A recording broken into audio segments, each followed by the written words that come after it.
Olá pessoal, bem-vindos ao canal Criminologia e Cinema e na data de hoje, O Poderoso Chefão, 1972.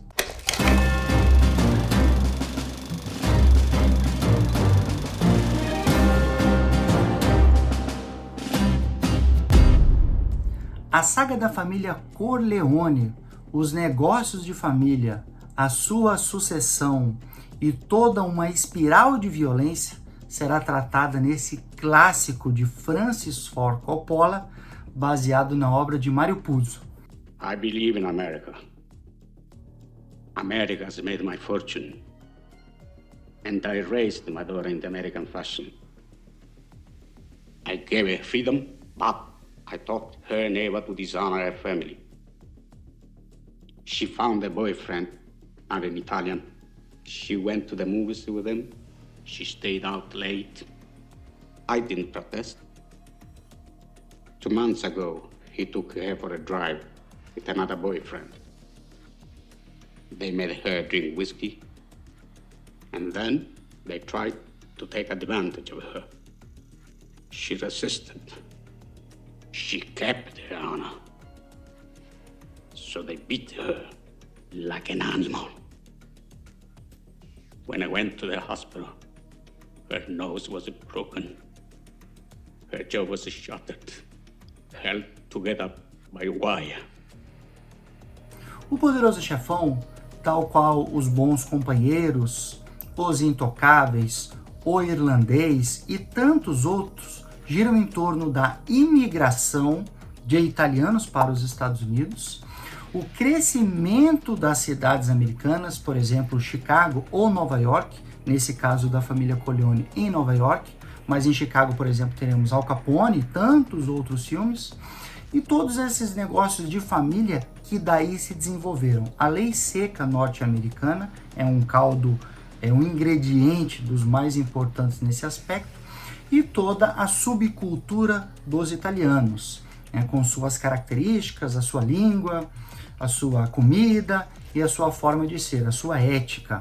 Neste caso, Don Corleone, o patriarca que primeiro emigrou para os Estados Unidos, ainda muito criança, depois de um tempo terá que fazer o seu sucessor, né?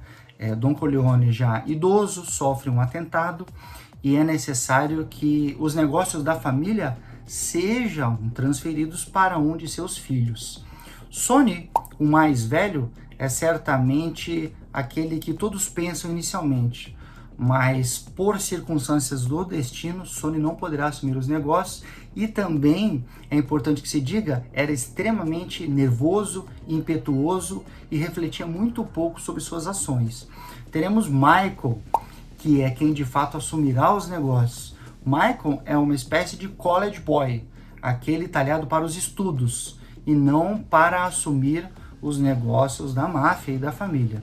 Michael, inclusive, foi condecorado na Segunda Guerra, período de onde inicia aí o Poderoso Chefão 1, mas obviamente depois o filme acaba retornando e fazendo reminiscências ao passado, mas essa primeira metade do século XX é justamente o momento de grande crescimento das metrópoles norte-americanas, como Chicago ou Nova York. Além de Michael, teremos Fredo e Connie. Fredo tido como um pouco mais medroso, pouco afeto ou também assumir os negócios da família, e Connie, a única menina, a única filha da família Corleone. E nesse sentido, então, por uma série de circunstâncias do destino, os negócios recaem sobre Michael, e Michael será muito diferente de seu pai. Dom Vito, de fala mansa, tranquilo, por mais que muito violento e sanguinário em seus atos, é um indivíduo com uma ética de respeito familiar de seus amigos muito diferente de Michael, que não medirá esforços para retaliar inimigos de dentro ou de fora da família. Não perdoará ninguém e não sobrará pedra sobre pedra na gestão de Michael, e nesse ponto difere muito de seu pai, Dom Vito Corleone, que é uma espécie de anti-herói, que não é propriamente um herói, obviamente é um chefe da máfia violento e sanguinário, mas também não é um vilão. É um personagem de várias camadas, extremamente complexo. E aí está, talvez, um dos grandes segredos de O Poderoso Chefão. Vale dizer, os personagens não são caricaturas de italianos, caricaturas de mafiosos. São personagens complexos, personagens com várias camadas, que não são apenas o bem ou o mal, numa espécie de maniqueísmo simples. Os personagens valem observações por vários ângulos, e Dom Vito Corleone, nesse aspecto, é simbólico.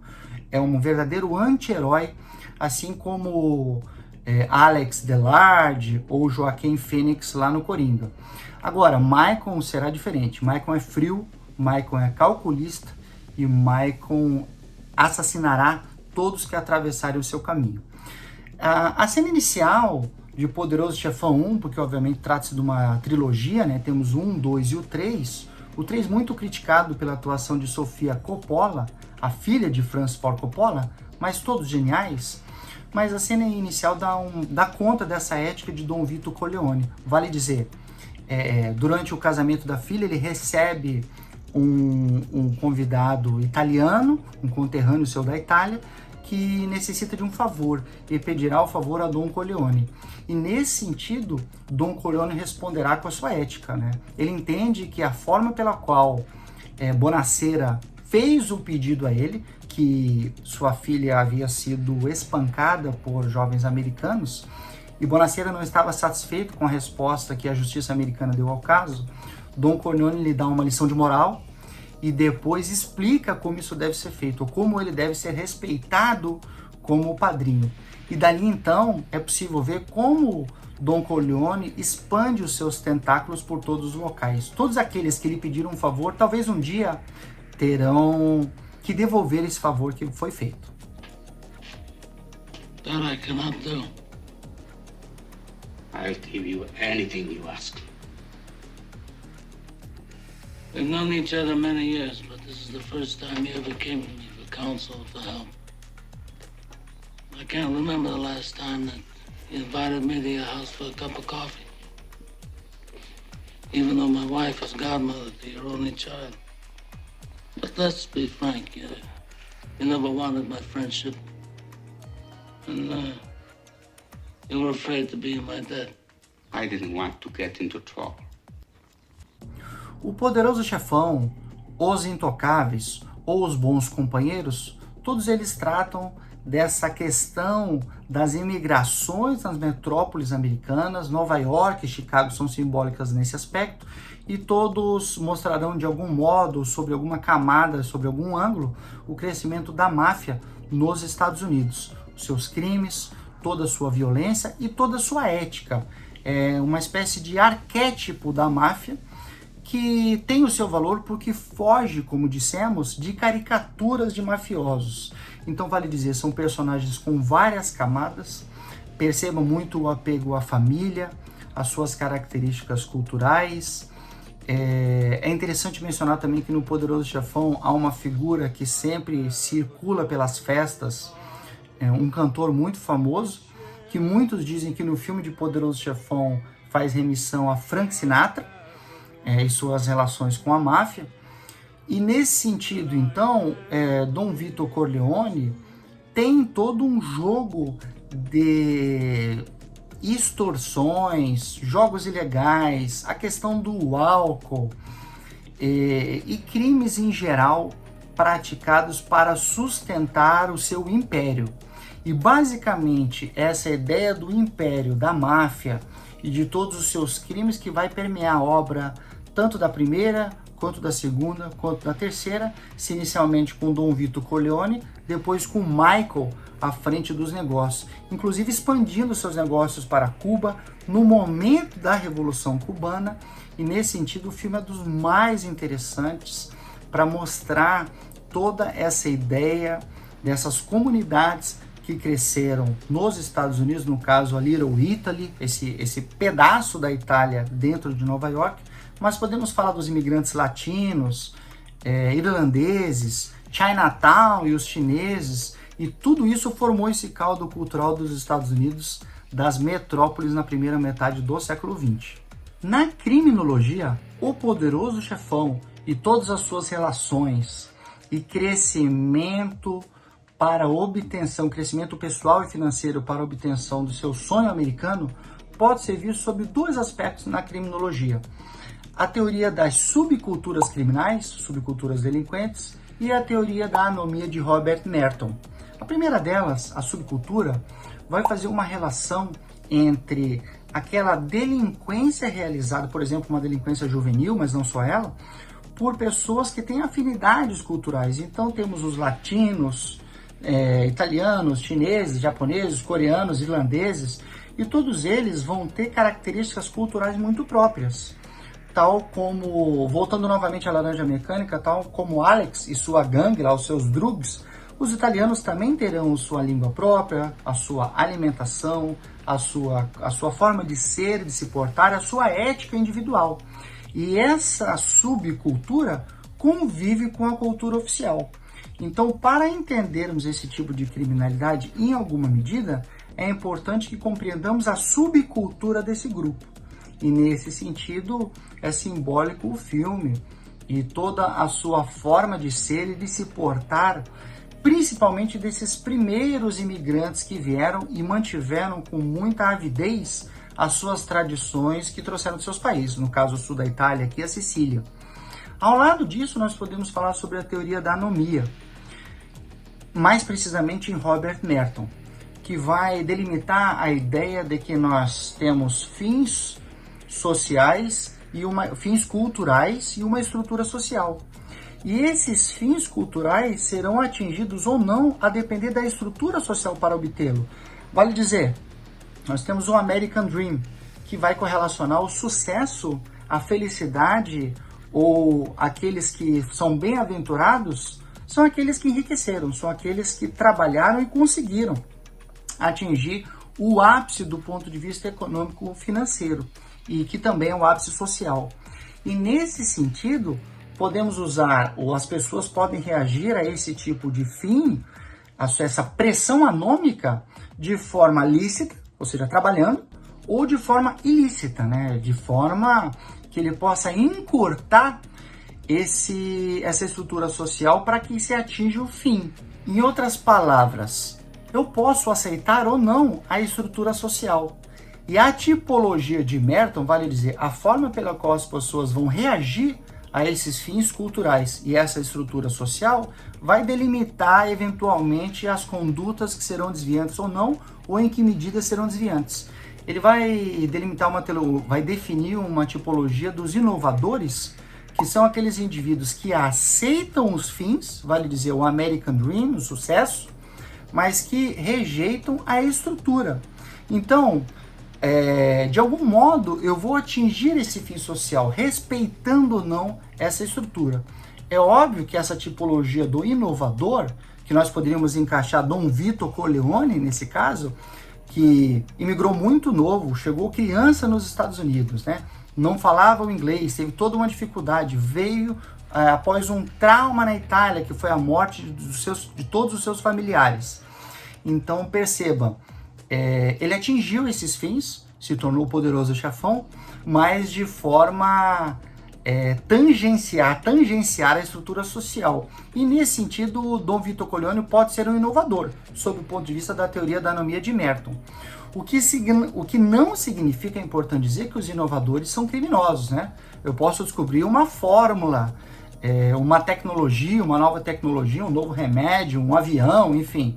Então, não necessariamente eu vou desrespeitar a estrutura social, mas os inovadores se encaixam nesse aspecto e Dom Vito Corleone se encaixa nesse aspecto. Vale dizer, ele reage ao fim cultural, que é o sucesso, de uma forma a não respeitar a estrutura social. Ele tem uma ética própria e vai viver, seja do contrabando de mercadorias, do álcool, dos jogos, casas de prostituição, casas de aposta, enfim, extorsões de todo tipo.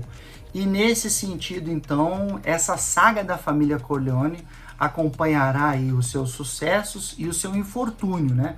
Michael Corleone, por exemplo, após assumir a condição de padrinho, a condição de o novo Dom Corleone, né? O novo Dom e chefe da família Corleone, será implacável, mas ao mesmo tempo em que ocasionará muitas mortes, isso retornará a ele em alguma medida. Cedo ou tarde, atingirá a sua vida, os seus familiares, e ele vai pagar muito caro por todas as opções que fez durante a sua vida. É importante que nós não romantizemos a máfia, isso é essencial. Alguns detalhes curiosos é que durante a Segunda Guerra Mundial, os países que apoiavam o eixo, então Itália, Alemanha, Japão, esses imigrantes eles tiveram retaliações, tendo imigrado e tendo assumido o seu novo país ou não. Então algumas curiosidades dessa época, é a época do filme, né? Ou parte do filme, podemos citar, por exemplo, os bares speakeasy, são aqueles bares da época da lei seca americana, ou seja, bares clandestinos. Speakeasy no sentido de fale baixo, né? Ninguém pode ouvir. Então o indivíduo entrava num restaurante e aos fundos tinha um bar escondido. Esses speakeasies hoje são muito comuns e espalhados aí para todo mundo, inclusive no Brasil, são vários nesse sentido. Outra curiosidade interessante por exemplo, aqui no Brasil, a Sociedade Esportiva Palmeiras, o time de futebol, se chamava Palestra Itália. E durante a Segunda Guerra, qualquer tipo de remissão à Itália se tornou proibida, notadamente a partir do momento que o Brasil entrou na guerra e assumiu o seu lado junto com os aliados, né, com os americanos, ingleses, franceses, enfim. E nesse sentido, então, o Palestra Itália teve que se tornar Palmeiras.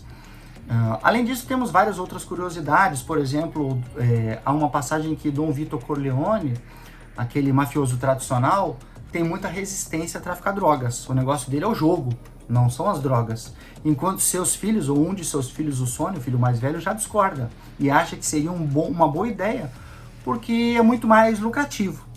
Então esse tipo de conflito ético, que também vai aparecer lá nos Bons Companheiros, tanto no livro quanto no filme, mostra isso com muita clareza. Vale dizer, aqueles valores trazidos da Itália de que isso é bom, isso é ruim, então há limites para que nós possamos atingir o nosso sucesso nos negócios. E os novos, a segunda geração, a terceira geração daqueles que já nascem em solo americano, já não tem mais essa subcultura, essa ética própria, já vem a situação de uma forma muito diferente. Sendo verdade isso ou não, o curioso é que hoje não faz o menor sentido, né? Todas as organizações criminosas, mafiosas ou não, apostam fortemente no tráfico de drogas. Então, por todos esses sentidos, mais precisamente para que se compreenda os Estados Unidos na primeira metade do século XX e todo o esforço que foi necessário para se combater a máfia, esses filmes são essenciais. E do ponto de vista criminológico, a Escola de Chicago, a Teoria da Anomia e Subcultura Delinquentes, acredito que podem dar um reforço teórico, uma referência teórica, para melhor compreender toda a saga da família Corleone. Forte abraço a todos e até o próximo episódio.